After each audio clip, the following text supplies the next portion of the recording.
I've designed Vault Hunters to be like this. On level 1, the player is here and the challenge is here.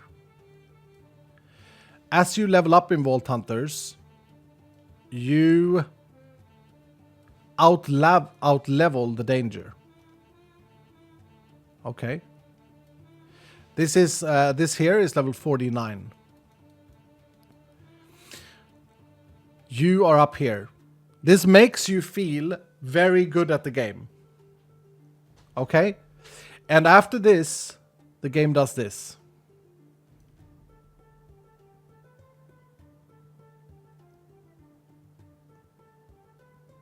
And this is level 100. While the challenge does this.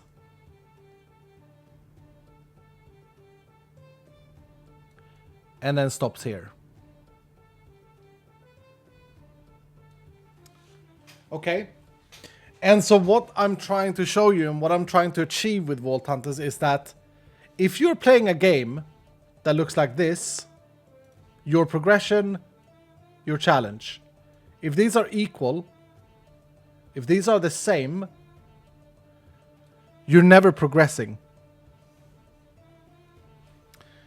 And mind you, to be fair, this gap here may be like this. You know, you're very much more powerful than the level 100 volts. But it is the progression. In my brain, okay, a lot of MMOs and dungeon crawlers do this.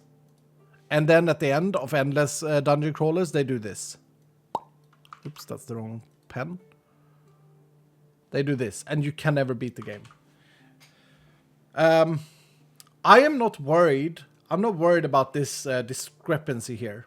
Because there are two factors here. You've got better at the game. You have increased your skill level.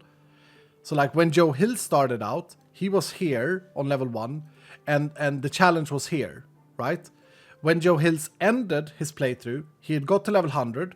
So he'd got the free I'm better than the mobs. And he had improved himself so much that he was, you know, doing better than the game. In my humble opinion, I think that a video game needs to be fun. I think that it should challenge you, sure. And I think you are challenged at level 100. But if you've played the game 6 times, you're probably pretty damn good at it. If you've reached level 100 6 times in 6 different legit playthroughs. And so, of course, you should be powerful. But this is where our endgame loop is going to come in and do this. Our endgame loop is going to look like this. Here we go. We're going to draw a blue line for endgame loop. So our endgame loop is going to do this. And this is permanently, there's going to be options to go infinitely higher. That's our endgame loop. And you as a player, you're going to start right here.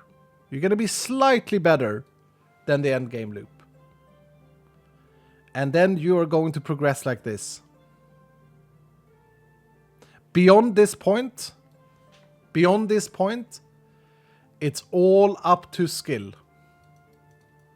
The game is going to stop rewarding you. It's going to stop doing the staircase. And it's going to let you say, okay,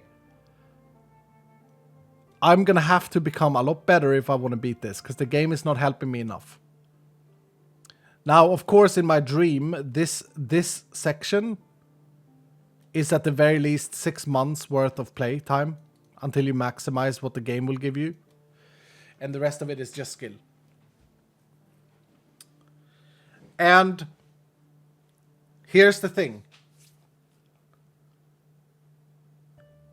You may, at that point, when you come to this cross section, you may not be able to do a Poison Nova build anymore. But the most important thing is that this section here, you should be able to do whatever you want. Every single ability should be able to beat the game. Or every single playstyle should be able to beat the game. Does this make sense?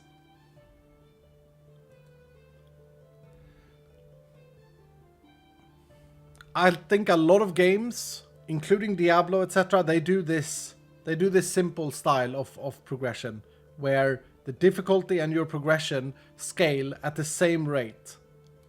And so the only excitement about playing these games is the RNG in the drops that you get. But also I would like to say that I don't think that a game necessarily needs to be hard, as in it kills you or you have to hit the mob 5 times, because that's not as fun as one-shotting an entire room.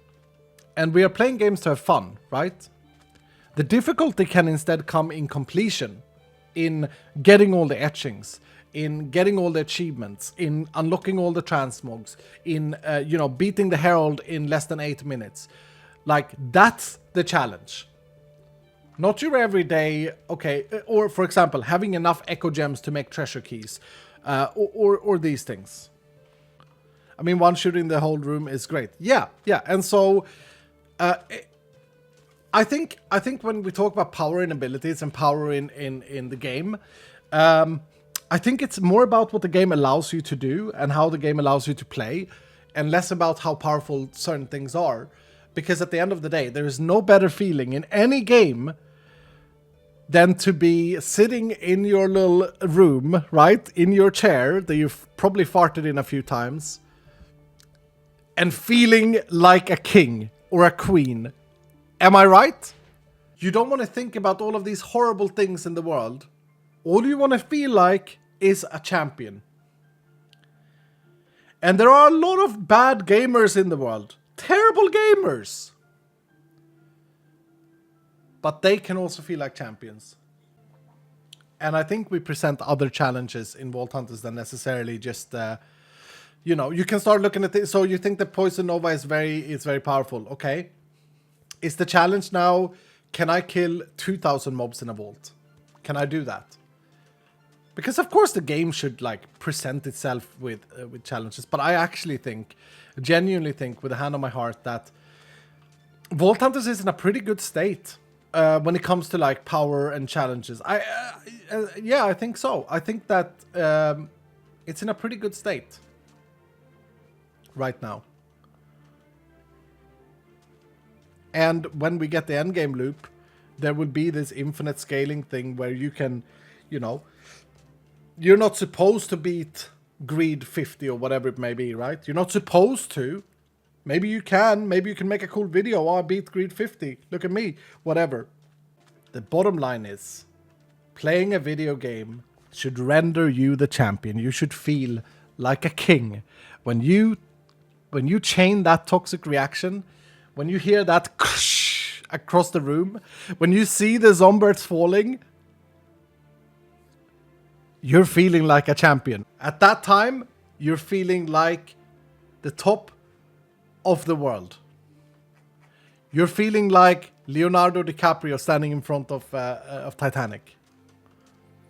And that's what it's about.